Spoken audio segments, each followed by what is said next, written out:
Despite the lies of the media, the follow-up has shown severe depression and severe illness of one kind or another after such sex reassignment surgery. And you have to look at the actual evidence, by the way. Dr. Paul McHugh, a former psychiatrist in chief at Johns Hopkins, and the author of a great book called Try to Remember, Psychiatry's Clash Over Meaning, Memory, and Mind, says that the heart of the problem is confusion over the nature of the transgendered.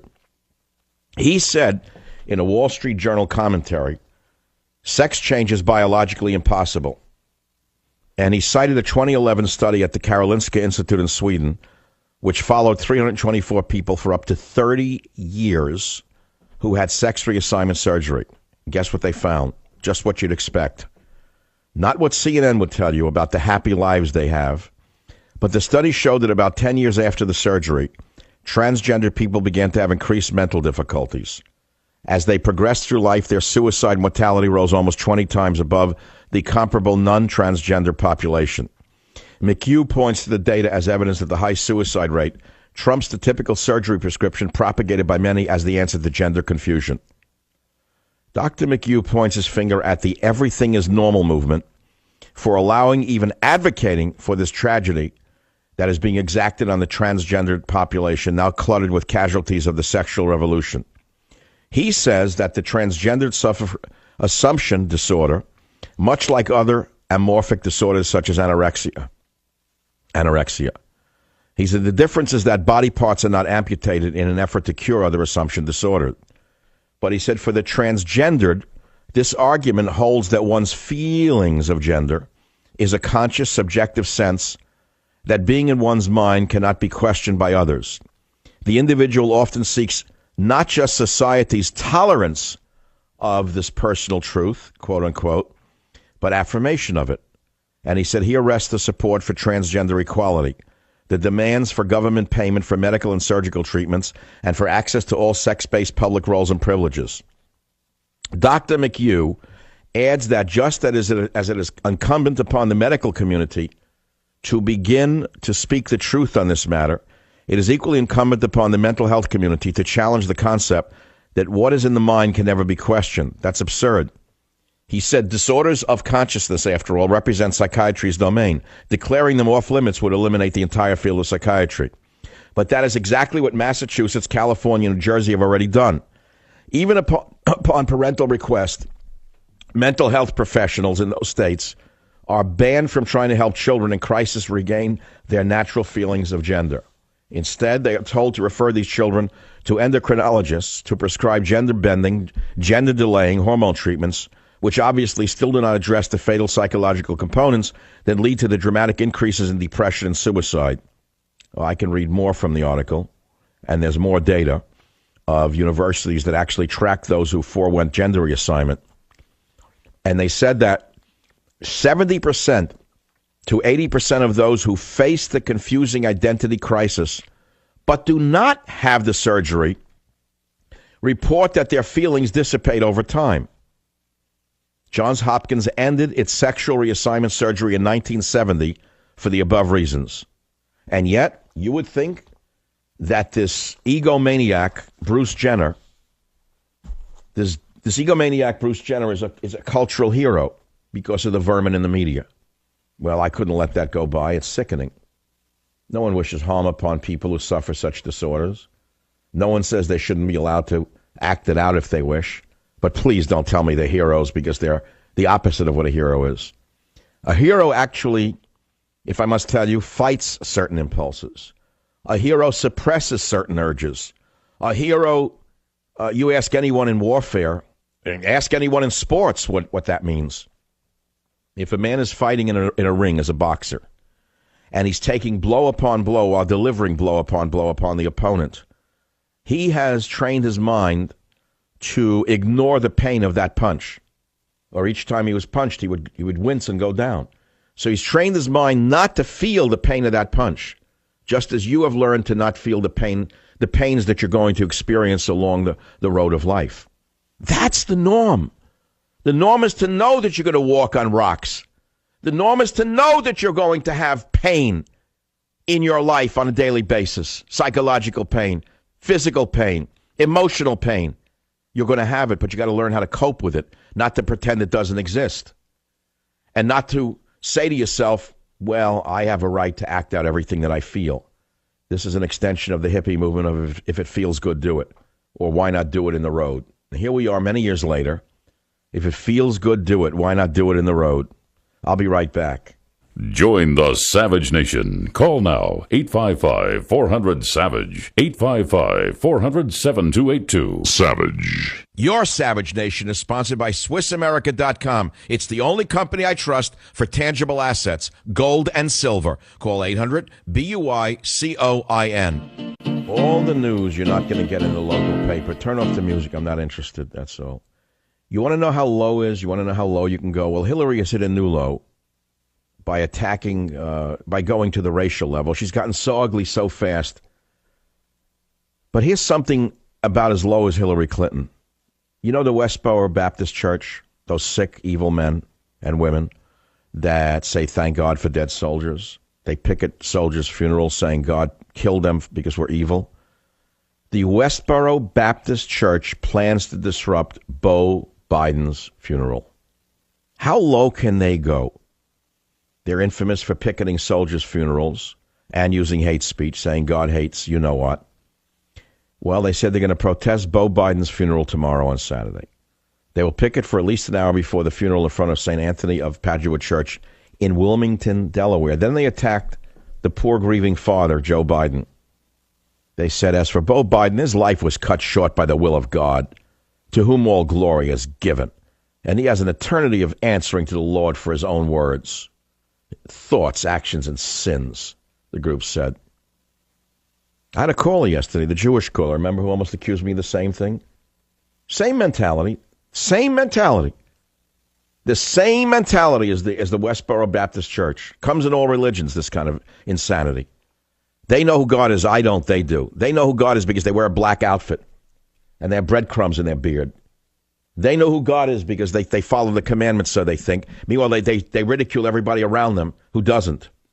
I thought about the egomania of religious people, super religious people. It got me so angry last night. And I realized that most of them are not religious to worship God, but it's to get over on other people and look down on everybody else. The holier than thou attitude of the religious, that gets me sick.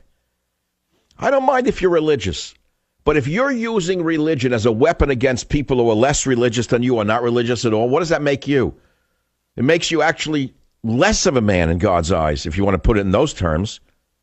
You talk about egomania. How much more egotistical does it get than someone who puts on the outfit and makes believe that they're holy because they're wearing the outfit, but uses it to put other people down? Anyway, to get back to the Westboro Baptist Church, they're going to picket Biden's funeral. Biden joined the Delaware National Guard in 2003, deployed to Iraq in 2008, served 2 terms as Delaware's Attorney General, planning to launch a campaign for governor later this year. Then this sick group of Westboro Baptist Church then singled out the grieving father, Joe Biden. And they said this: Joe Biden has a lifetime of rebellion to seek repentance for before his soul is required of him, the group said. The time is short. Repent or likewise perish. That's your Westboro Baptist Church, a domestic terrorist group as far as I'm concerned. You know, I think free speech has its limits, to be very honest with you. And to me, protesting at a funeral is about as far as it can go. I don't know if I would be able to control myself if I were Joe Biden. I just don't know what I would do. God forbid. Could you control yourself if a group of sick people like this in the name of God said thank God for dead soldiers at your son's funeral? What would you do? You'd probably go blind with rage and attack them and say, you know what, I don't care what happens to me. I'm going to break their head open. I'll go to jail for this and teach them a lesson once and for all. You'd probably be caught strangling one of them on the ground. How much can a person take? That's what I'm asking you. How much can you take? How much can you take when you have these sick people in the name of God doing a thing like this? You know, it's one thing to say, okay, conservatives always attack liberals. What would you call the Westboro Baptist Church? Conservative or liberal? I'd call them sick, evil men and women. I call them sick, evil people. I wouldn't call them conservative or liberal. How could they do this to the Biden family? Moreover, how can they be permitted to picket a funeral? Why is there no law against that, saying, okay, You know what? We have a First Amendment, we have freedom of speech and freedom of assembly, but it's limited. You can't do it at a funeral. It's a separate category. End of story. You're not going to do it. We're not going to let you do it because those are fighting words, and you're liable to provoke violence. So for the safety of the neighborhood, we're making it illegal to do that. I want to say to you, I would say should be illegal to protest a funeral in this way. Frankly, in any way. What do I mean in this way? In any way. Why should anyone be able to take a sacred thing like a funeral and destroy it for political reasons? Do you agree with me or disagree with me? Don't you think that there should be a limit to freedom of assembly and freedom of speech in this case, and that a funeral should be off limits, not only to the Westboro Baptist Church, but to any other group? Yes, I believe that's a valid statement. Well, I have no policy position. I'm not running. I have a policy position. I have no power is what I was going to say. After all, I'm not Rubio with the string of traffic tickets. I don't know what they're digging that up for. What does that have to do with anything? That's the best they can get on him is a traffic ticket? Tell us about Hillary Clinton's money trail instead of his traffic tickets. Join the Savage Nation. Call now, 855-400-SAVAGE. Savage. It's Black Friday on the Savage Nation. I have a sense of gloom and doom. I really do. I feel like the world's going to blow. I have an intuition that something's going to happen very soon. It's going to blow it all up. I don't mean the whole world's coming to an end. Don't get me wrong. I have a feeling that when the Iranian troops, the Iranian Guard, are dropped into Syria to protect Assad, and they face off against ISIS and the United States, the hidden troops we have there, this could bring Israel into the mix. We could wind up with World War III. This is such a mismanaged situation. We have such a nut in the White House, such an incompetent nut in the White House. I just have this terrible feeling in my guts about the world right now because it's a little too quiet. And the country is so demented right now that we're looking at a man dressed up as a woman as though he's a hero. He is the opposite of a hero. Doesn't mean a man shouldn't dress up as a woman. He wants to do it. Why is this man held up on a pedestal as a role model? So let's go back to something uglier than ugly itself, which is Hillary Clinton's words. She is so desperate because she's collapsed in the polls because people know what a criminal she is and how unqualified she is at any speed. So she goes before, and this is a fact, by the way, an all-black college audience. No one really shows up. It's a small group of a couple of hundred people in an auditorium that could hold thousands. And her handlers drop curtains around the audience, the empty seats. So idiots don't want to know the truth about their hero. And instead of talking about an uplifting message, something that a president should do to bring us together, unite us, she tries to divide us by making blacks feel that they're disenfranchised, by making the poor feel that they're disenfranchised, by making young people feel that someone owes them a living. Listen to the lie coming out of the mouth of this ugly creature called Hillary Clinton in clip 3. Today, Republicans are systematically and deliberately trying to stop millions of American citizens from voting. Yes. What part of democracy are they afraid of? We're afraid of your Hitler-like behavior. I believe every citizen has the right to vote, and I believe we should do everything we can to make it easier for every citizen to vote. How many times should they vote, Hillary? As many times as they voted for your husband? 5, 6 times? Here's a little note. George Soros, probably the most evil man in the history of the world, next to, let's say, the overt dictators who killed millions. One of the most evil people to have ever been created by God is going to bankroll voting rights cases.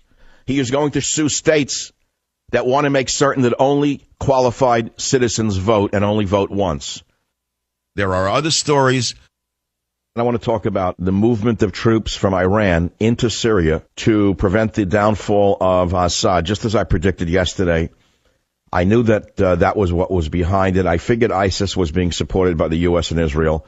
This would definitely confirm my suspicion that the reason the U.S. has not attacked the ISIS columns, the reason the U.S. has not stopped ISIS is because they're actually our ally, as are they the ally of Israel. We're getting this from Debka File out of Israel. They say Iran is going to invoke the 06 Iranian-Syrian Defense Pact to urgently airlift substantial numbers of Iranian troops to Syria to save Assad's regime and his army from collapse. And this is because Syrian army divisions are breaking up under the ISIS assault on the northern Kurdish town of Hasakah and the onslaught of the Syrian opposition army of conquest in the southern town of Daraa. Now, we have as you well know, supplied and trained the Syrian opposition army. That's John McCain's troops.